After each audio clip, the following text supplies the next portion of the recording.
On today's episode of What's Going On with Shipping, the New Zealand ship Manawanui grounds on the southern shore of Samoa. Hi, I'm your host, Sal Mercogliano. Welcome to today's episode. The Royal New Zealand Navy, Te Tawa Moana Aotearoa, the Sea Warriors of New Zealand, the maritime arm of the New Zealand Defence Force, just lost Manawanui, which was off the southern shore of Samoa conducting a survey operation. The ship grounded on a reef off the southern shore. The crew abandoned the vessel. 2 crew members were injured. Everybody else was perfectly fine, saved. The ship, however, heeled over, caught fire, and eventually capsized and sank below the water. We're going to take a look at the events and what we know about this vessel because, let's be clear, there's a lot of crap floating around about this ship, about what's true and not true. We're going to look at what's out there right now that we know for sure. If you're new to the channel, hey, take a moment, subscribe to the channel, and hit the bell so you'll be alerted about new videos as they come out. I want to start here with a statement by the New Zealand Defence Minister Judith Collins on the sinking of the vessel. I'd like to update you on the incident that occurred overnight in which the Royal New Zealand Navy ship HMNZS Manawanui grounded near the southern coast of Upolu in Samoa. It appears that the ship has grounded 1 nautical mile from shore on a reef where it was conducting a hydrographic survey. I have been advised that the New Zealand Defence Force worked closely with Maritime New Zealand's Rescue Coordination Centre, who coordinated rescue efforts.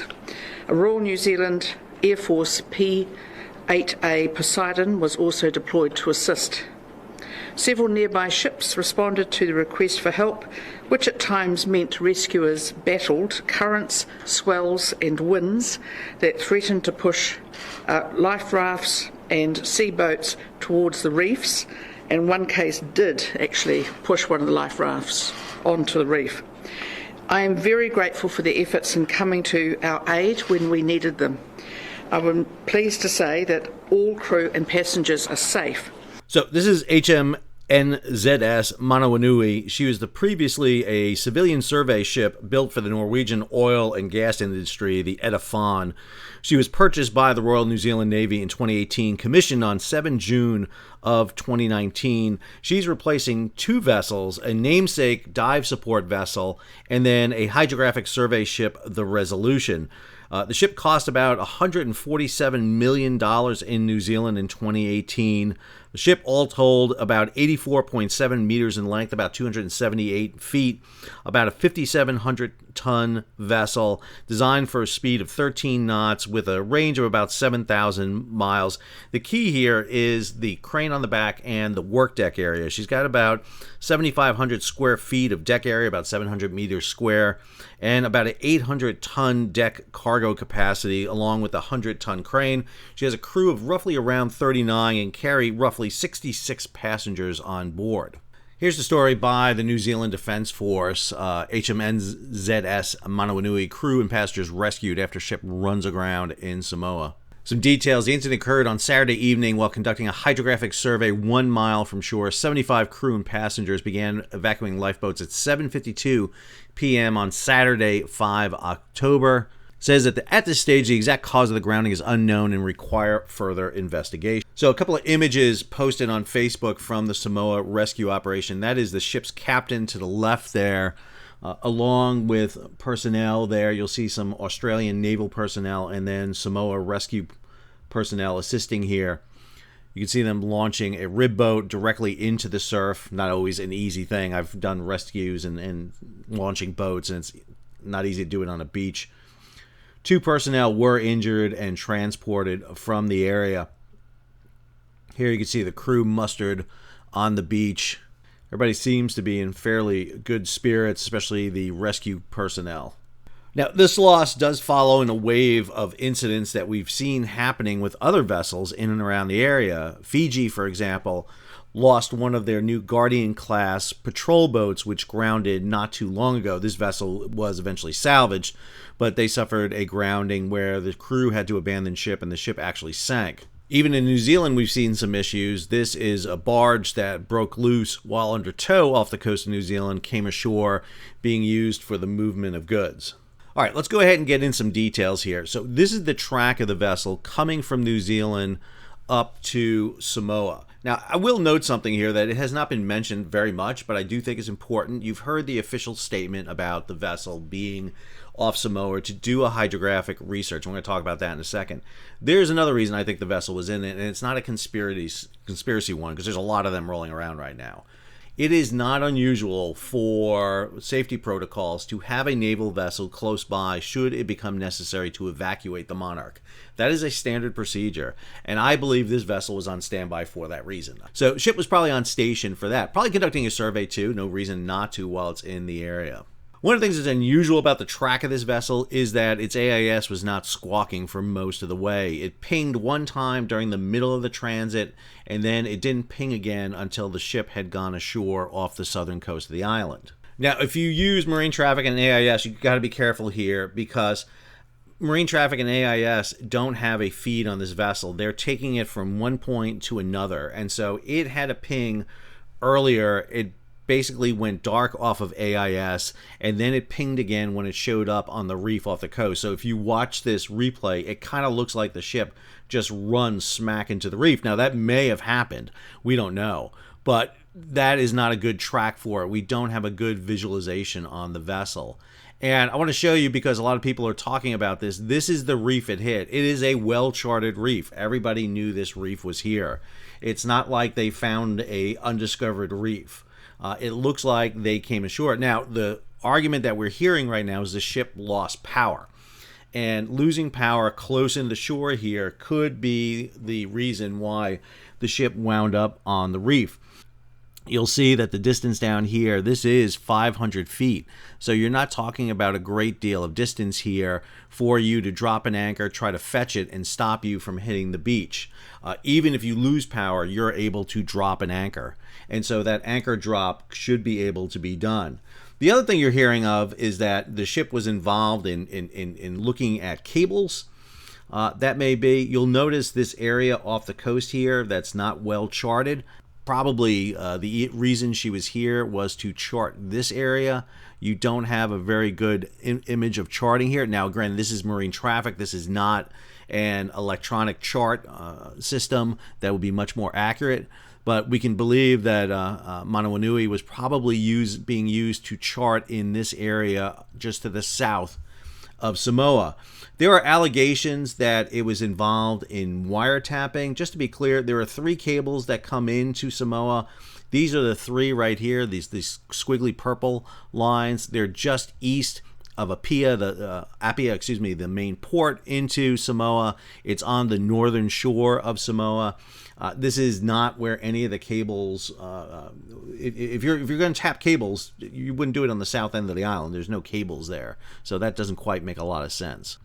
So a little more detail here from marine traffic. This is showing you currents off the coast. Going to zoom out here for a little bit. You'll see the currents kind of come from east to west along the coast here. So if you lost propulsion, you should have drifted off toward the west, not toward shore. Now, again, that would make me want to say, okay, well, what was the weather like? What was the wind like? Well, here is the wind and weather for Apia, which is on the northern shore of the island. But right around 7 p.m. when everything happened, wind looks fairly calm out of the east-southeast at the time. So you do have wind that's setting you a little bit toward shore there. You'll notice that for most of the day it was coming from the east-northeast, northeast, and started to kind of come around here toward later in the evening, but not a lot of wind there at all. So here's the position of Manawanui on the southern shore. There were vessels that arrived, 2 in particularly, the Queen Elizabeth, the cruise liner, and a French cable vessel, the Lodberg.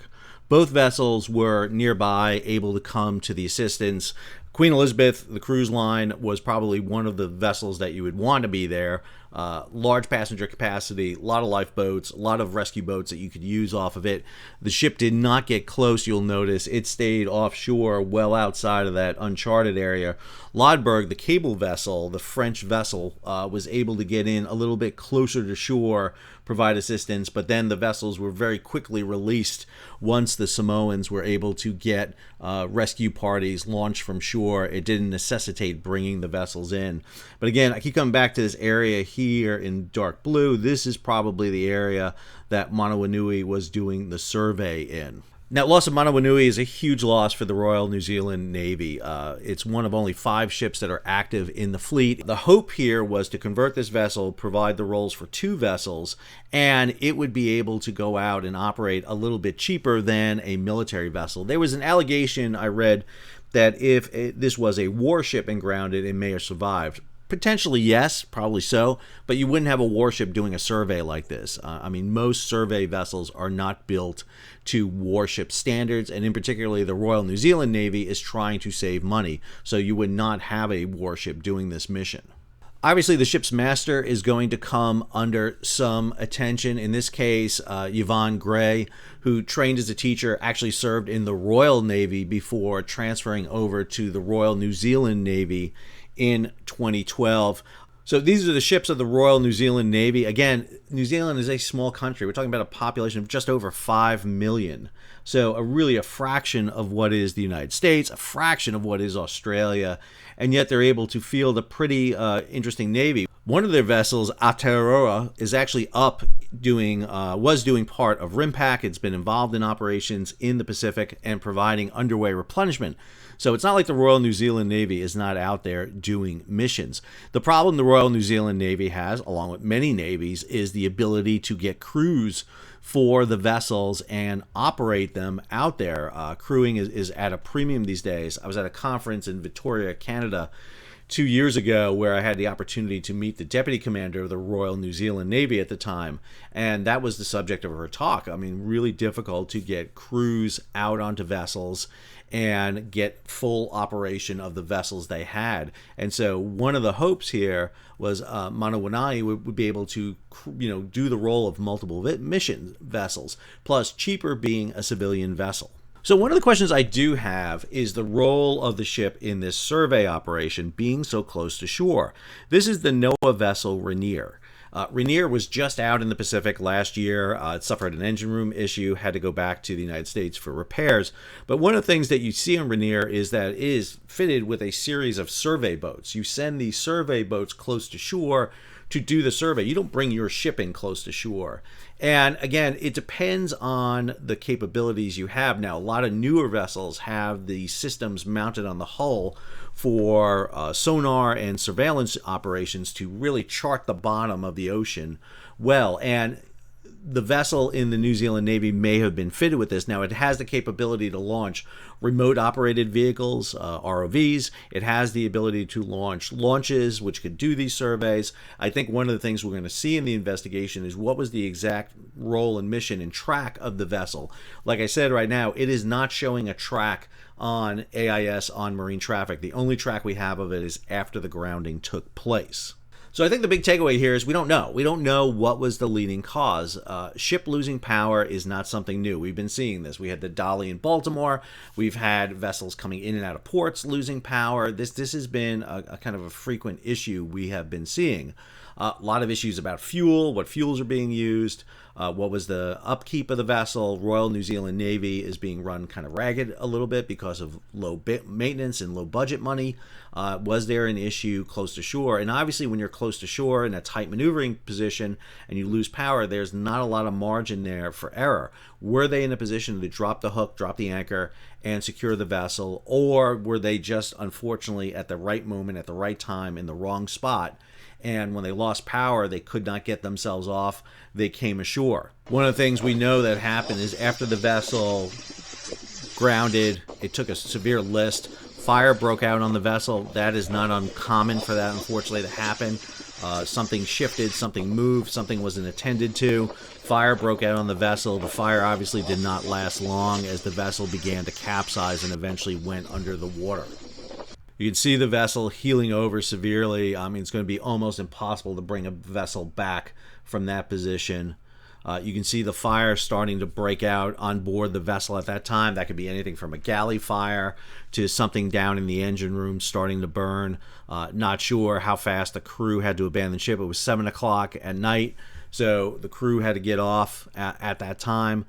Just, again, a really precarious position for the ship to be in.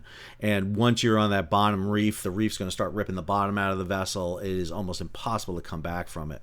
So my thoughts go out to everybody in New Zealand. I have a big following in New Zealand. I've talked to quite a few stories in the New Zealand area over the past 3 years I've been running the channel. I hate this loss for the Royal New Zealand Navy. The Royal New Zealand Navy is an amazing organization brought together as part of the Royal Navy. It was initially a division of the Royal Navy and then became a separate force, initially given a cruiser, operated vessels during World War II, the Achilles, which fought off of the River Plot back in 1939. Not quite a New Zealand Navy then, but then in 1941 you create the Royal New Zealand Navy as a separate entity. Fought alongside the United States Navy during World War II. It has been a staunch and great ally. New Zealand forces fought with the United States during nearly every conflict since the end of World War II, including having troops in the Vietnam during the Vietnam conflict. So I hate this loss for New Zealand. I'm hoping that an investigation will uncover what the true situation was on board that led to the loss and hopefully prevent it from happening again. It's going to be very hard for the Royal New Zealand Navy and the government to replace this vessel because of the limited budgets they have for it. Survey vessels are absolutely crucial. We keep forgetting that we don't know everything about the world, especially what's underneath the water. And having vessels, especially out in the Southern Pacific area, charting areas where reefs change and grow and develop and move, is really important. I hope you enjoyed today's episode. If you did, hey, take a moment, subscribe to the channel, and hit the bell so be alerted about new videos as they come out. Leave a comment, share it across social media, and if you can, support the page. How do you do that? You can hit that super thanks button down below or head on over to Patreon and become a monthly and yearly subscriber. Until our next episode, Sal, signing off.